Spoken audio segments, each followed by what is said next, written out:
हिंदी में यूपीएससी की तैयारी से संबंधित प्रोग्राम्स को देखने के लिए सब्सक्राइब करें स्टडी IQIAS हिंदी। दोस्तों, आज हम लोग एक बहुत ही गंभीर टॉपिक पर बातचीत करने वाले हैं। सामने आप बोर्ड पर देख रहे हैं, मैंने लिखा हुआ है, क्या विश्व युद्ध शुरू होने वाला है। जी हाँ, जिस तरीके से हाल के समय में वैश्विक परिप्रेक्ष्य में एक तनाव का वातावरण और अधिक विकराल रूप धारण कर चुका है, ऐसे में इस तरीके के जो टिप्पणियां हैं आपको अलग अलग अखबारों में अलग अलग स्तरों पर देखने को मिल सकती हैं कि क्या तृतीय विश्व युद्ध की शुरुआत अब हो जाएगी, क्या इसमें संपूर्ण विश्व चपेट में आ जाएगा, क्या इसके कारण एक वैश्विक संकट की स्थिति से पूरे विश्व को, पूरी दुनिया को जूझना पड़ सकता है। ये तमाम सवाल अब उभरने लगे हैं।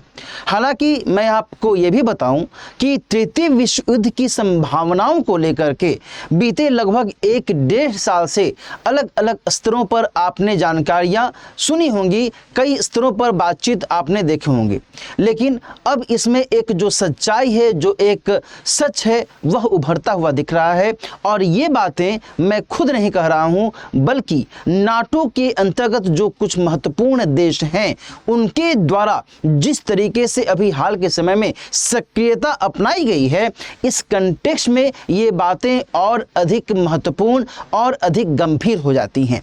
आज की चर्चा में हम लोग इस बिंदु को थोड़ा सा विस्तार से समझेंगे कि आखिर जो एट प्रेजेंट वस्तु स्थिति है, जो वर्तमान स्थिति है पूरी दुनिया की, वह क्या कुछ कहती है और इस कंटेक्स्ट में क्या कुछ अलग अलग डायमेंशंस हैं जिसके ऊपर आपको ध्यान रखने की जरूरत है। देखिए, यहां पर ध्यान रखिएगा कि जिस तरीके से यूरोप के कुछ खास देशों के द्वारा, जो कि नाटो के अहम हिस्सा हैं, जैसे कि डेनमार्क, नॉर्वे, फिनलैंड, स्वीडन, इन सभी देशों के द्वारा कुछ सक्रियता अपनाई गई है और इनके द्वारा यहां तक कहा जा रहा है कि आप तृतीय विश्व युद्ध के मद्देनजर अब सावधान होना शुरू हो जाइए। ये बातें कही जा रही हैं इन देशों के द्वारा, इन देशों के नागरिकों को। और ध्यान रखिएगा दोस्तों कि इन नाटो देशों के द्वारा जो सक्रियता की बात कही जा रही है, इसमें यह कहा जा रहा है कि आप लगभग 1 सप्ताह तक की जो राशन की व्यवस्था है, जो पानी की व्यवस्था है, जो अपने अलग अलग स्तरों पर जो आपकी आवश्यकताएं हैं उनको मद्देनजर रखते हुए, दवाओं की स्थिति को मद्देनजर रखते हुए लगभग 1 सप्ताह के लिए आप भंडारण करना शुरू कर दीजिए, स्टॉक करना शुरू कर दीजिए। और इस लिहाज से ये एक खतरे की घंटी को इंडिकेट करता है। दोस्तों, ध्यान रखिएगा कि इन देशों के द्वारा पर्चियां जारी की जा रही हैं और ईमेल जारी किए जा रहे हैं अपने देश की जनता को, और इस तरीके से तैयार रखने की अपील की जा रही है। आगे बात समझ में ना, तो ये एक अपने आप में एक निगेटिव इंडिकेशन को दर्शा रहा है और ये स्थिति तब उभर करके सामने आ रही है जबकि USA और रूस एक दूसरे के आमने सामने और अधिक सीना तान करके खड़े हो चुके हैं।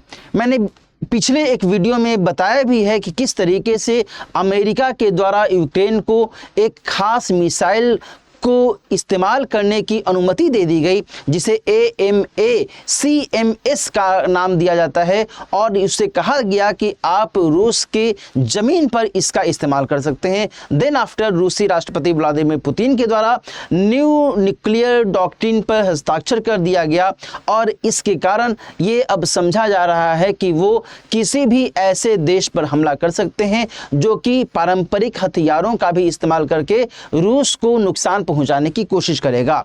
और इस कारण से जो ये तनाव है वो और अधिक व्यापक रूप धारण कर रहा है। दोस्तों, यहां पर ध्यान रखिएगा कि इन आपातकालीन पर्चियों के जरिए इन देशों के द्वारा जिस तरीके से अपने नागरिकों को सावधान रहने की बात की जा रही है, ऐसे में एक फैक्टर जो हमें समझने की जरूरत है वो ये कि आखिर किस आधार पर ये जो स्टेप्स हैं अपने आप में महत्वपूर्ण हो सकते हैं और किस तरीके से यहाँ पर दुनिया के बाकी देशों को, दुनिया के अलग अलग हिस्सों को इस कंटेक्स्ट में सावधान हो जाने की ज़रूरत है। दोस्तों ध्यान रखिएगा कि अभी हाल ही में अमेरिका में राष्ट्रपति चुनाव का आयोजन किया गया और जो बाइडेन साहब जो अब लगभग 2 या 3 महीनों के लिए राष्ट्रपति के पद पर विराजमान हैं, अब वो पद पर से हट जाएंगे। डोनाल्ड ट्रंप ने कमला हैरिस को हरा करके और राष्ट्रपति का चुनाव जीत लिया है। तो ऐसे में एट दिस मोमेंट अमेरिकी राष्ट्रपति जो बाइडेन के द्वारा जिस तरीके से यूक्रेन को सपोर्ट किया गया है AMACMS मिसाइल प्रणाली के द्वारा, इस बात को लेकर के दुनिया के अलग अलग हिस्सों में उसकी आलोचना भी की जा रही है और यह भी कहा जा रहा है कि कहीं जो बाइडेन साहब जाते जाते इस विश्व को तीसरे विश्व युद्ध में झोंक तो नहीं देंगे। और ऐसी बातें डोनाल्ड ट्रंप के बेटे ट्रंप जूनियर के द्वारा भी कही जा रही हैं। उन्होंने ये भी कहा है कि कहीं ऐसा ना हो कि जो बाइडेन मेरे फादर को एक बहुत बड़े संकट में धकेल दें, और इस तरीके से जो एक स्थिति है वह उभर रही है। दोस्तों यहाँ पर यदि हम वर्तमान स्थिति की बात करें तो यदि तृतीय विश्व युद्ध की संभावना और अधिक विकराल रूप धारण कर लेती है और अनफॉर्चुनेटली इसकी शुरुआत हो जाती है, तो जो वैश्विक समीकरण है, विभिन्न देशों की जो स्थिति है, उसको यदि एक नज़र अनुमान के तौर पर देखा जाए तो क्या कुछ स्थितियां निकल कर सामने आती हैं वो हम लोग थोड़ा सा देख लें। यहाँ पर अमेरिका और रूस दोनों ही बहुत ही महत्वपूर्ण तरीके से एक दूसरे के आमने सामने आ चुके हैं। आप सबको पता है कि रूस और यूक्रेन के बीच में लंबे समय से युद्ध की स्थिति बनी हुई है। 1000 से भी अधिक दिनों का इन दोनों के बीच की युद्ध का समय बीत चुका है। इसके अलावा अमेरिका और बाकी के जो कई सारे पश्चिमी देश हैं, लाइकवाइज ब्रिटेन, फ्रांस, जर्मनी आदि के द्वारा यूक्रेन को लगातार सहायता की जा रही है। इसके साथ साथ कुछ एशियाई देश जैसे कि दक्षिण कोरिया और जापान भी निश्चित तौर पर इस पाली में, इस पक्ष में दिख रहे हैं। वहीं दूसरी तरफ जब हम रूस के कंटेक्स्ट में बात करें तो उत्तर कोरियाई सेना रूस के कुर्स्क में अब जा चुकी है और इसके कारण जो तनाव है और अधिक बढ़ चुका है। तो उत्तर कोरिया रूस के पक्ष में, इसके अलावा चीन के कंटेक्स्ट में कहीं ना कहीं जो स्थिति है वह रूस के पाले में ही दिख रहा है। बेलारूस रूस का सहयोगी देश माना जाता है। साथ ही जो पाकिस्तान की स्थिति है, इसके कंटेक्स्ट में अभी कुछ भी कह सकना बड़ा ही असंभव वाली बात है कि आखिर ये तृतीय विश्व युद्ध की स्थिति में किसके पाले में रहेगा, इसके पक्ष में या फिर इसके पक्ष में। वहीं जब हम पश्चिमी एशिया और मध्य एशियाई देशों की बात करें तो दोस्तों ध्यान रखिएगा, जो पश्चिमी एशियाई देश हैं इसमें जो इजराइल है वो निश्चित तौर पर अमेरिका के साथ में रहेगा। तो वहीं कई सारे जो मध्य पूर्वी एशिया या पश्चिमी एशियाई देश हैं, जैसे कि ईरान की बात करें, जैसे कि हम सऊदी अरब, संयुक्त अरब अमीरात आदि की बात करें, ये सभी देश, जैसे कि हम लेबनान की बात करें, तो ये हो सकता है कि ये रूस के पक्ष में या फिर इस वाले पाले में अपनी भूमिका निभाने की कोशिश करें। एक मैं अनुमान बता रहा हूँ, मैं ये नहीं चाहता कि किसी भी स्थिति में तृतीय विश्व युद्ध हो। आप ये एकदम बिल्कुल मत सोचिएगा कि आप तो ये भविष्यवाणी कर रहे हैं, ऐसा एकदम नहीं है।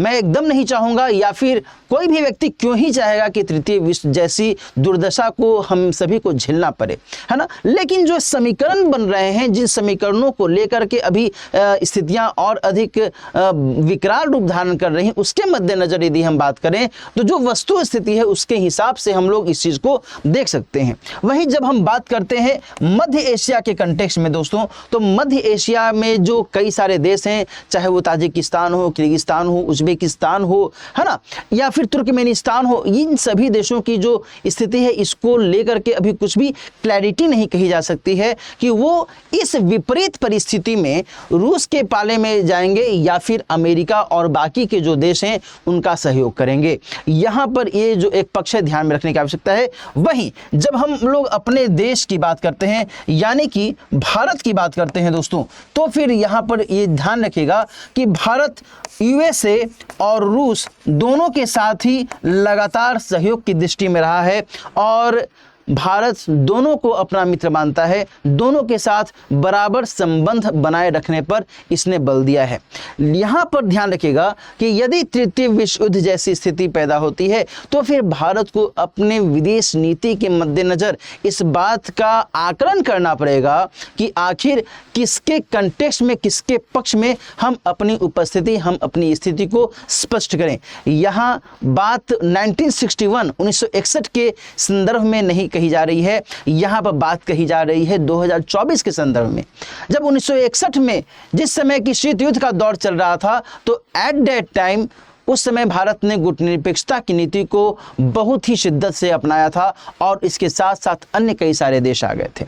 अब ये देखने वाली बात होगी कि भारत इस युद्ध की स्थिति में अपने सिद्धांतों के साथ, अपने शांति की नीति के साथ, वसुधैव कुटुंबकम की नीति के साथ किस सीमा तक आगे बढ़ता है और क्या कुछ मध्यम मार्ग अपनाने की कोशिश करता है जो कि संभावित तौर पर सारे विश्व के लिए अनुकरणीय हो। तो इस बात को लेकर के थोड़ा सा भारत को अपने स्तर पर विचार करने की आवश्यकता होगी। इसके अलावा जो अलग अलग अन्य कई सारे क्षेत्र हैं, जैसे कि अफ्रीकी देशों की बात करें, दक्षिण अमेरिकी देश, कैरिबियाई देश, दक्षिण पूर्वी एशियाई देश, इन देशों के स्तर पर, इन क्षेत्रों के स्तर पर भी वैश्विक स्तर पर जो एक लामबंदी है, उस लामबंदी के मद्देनजर ये विचार करना होगा इन देशों के अपने अपने नेताओं को कि आखिर वो किस कंटेक्स्ट में इस युद्ध में किस सीमा तक सहयोग दें या फिर वो इस युद्ध से अपनी दूरी बनाए रखें।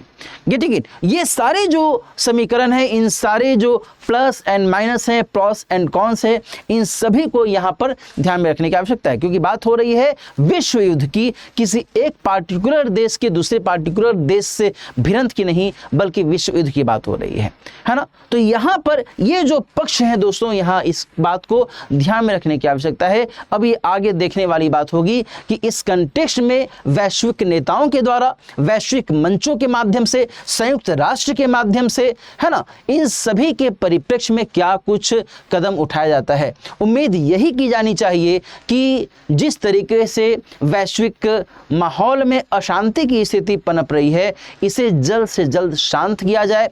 वैश्विक नेताओं को आपस में मिल करके इस युद्ध की संभावना को नकारा जाए और कोशिश की जाए कि विनाश को बढ़ावा न दे, बल्कि एक दूसरे के प्रति विश्वास को बढ़ावा देते हुए, एक दूसरे के प्रति भरोसे के साथ आगे बढ़ते हुए, तब फिर जो भी संभावित विकल्प हैं, जो भी बेहतर विकल्प है, सकारात्मक विकल्प है, उसको अपनाते हुए इस विश्व को सकारात्मक दिशा में, निर्माण की दिशा में, संरचनात्मक विकास की दिशा में आगे बढ़ाया जाए। इसी उम्मीद के साथ हमें आगे इस पूरी गतिविधि पर भी ध्यान रखने की आवश्यकता होगी। तो दोस्तों, आज की इस विशेष चर्चा में मैंने वैश्विक परिप्रेक्ष्य में जो गतिविधियां चल रही हैं विश्व युद्ध को लेकर के, इसके संदर्भ में जो एक तनाव की स्थिति लगातार बढ़ती हुई दिख रही है, इसके बारे में मैंने आपको एक अलग डायमेंशन के जरिए बताने की कोशिश की है। मुझे उम्मीद है कि इससे आप वर्तमान परिस्थिति को और अधिक बेहतर तरीके से समझ सकेंगे।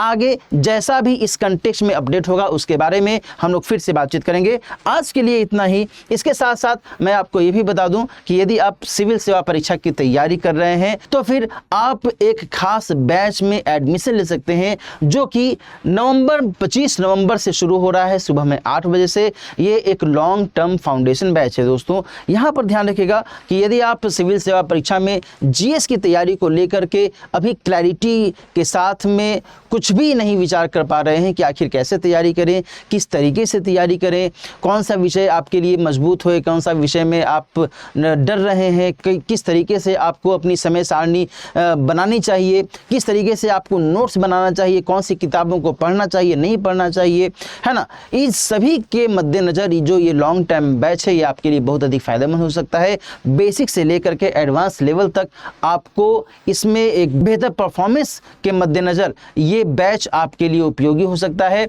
और इस लिहाज से आप इसमें एडमिशन लेना चाहते हैं तो दिलीप लाइव कोड का इस्तेमाल करते हुए इस कोर्स को ज्वाइन कर सकते हैं दोस्तों। 34,999 रुपए में राइट नाउ आप इस बैच को ज्वाइन कर सकते हैं।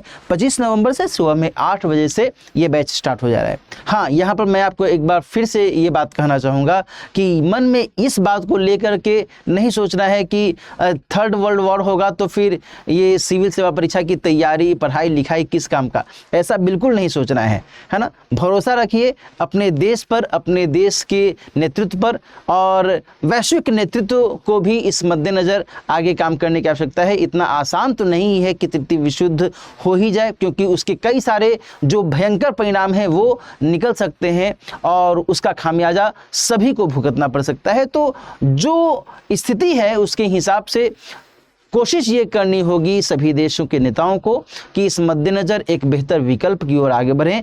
आपको भी एक बेहतर विकल्प की तलाश करनी चाहिए।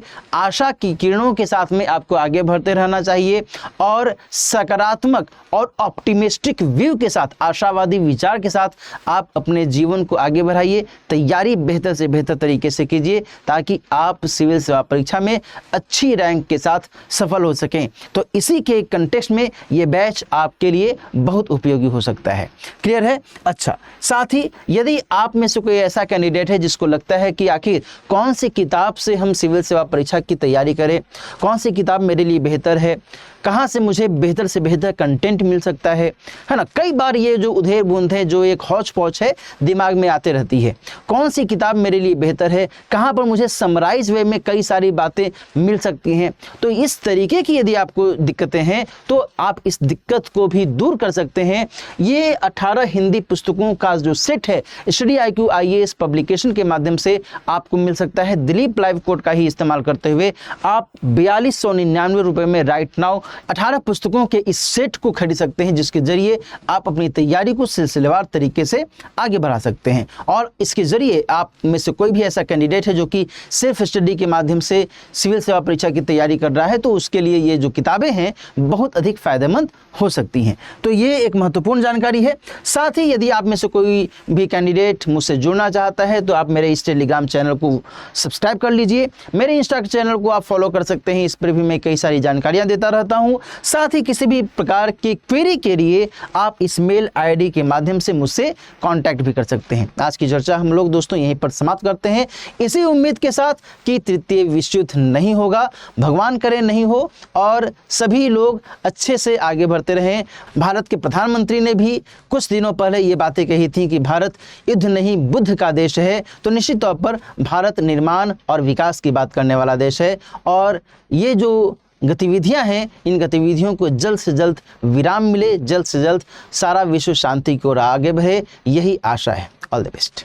हिंदी में UPSC की तैयारी से संबंधित प्रोग्राम्स को देखने के लिए सब्सक्राइब करें स्टडी IQ IAS हिंदी।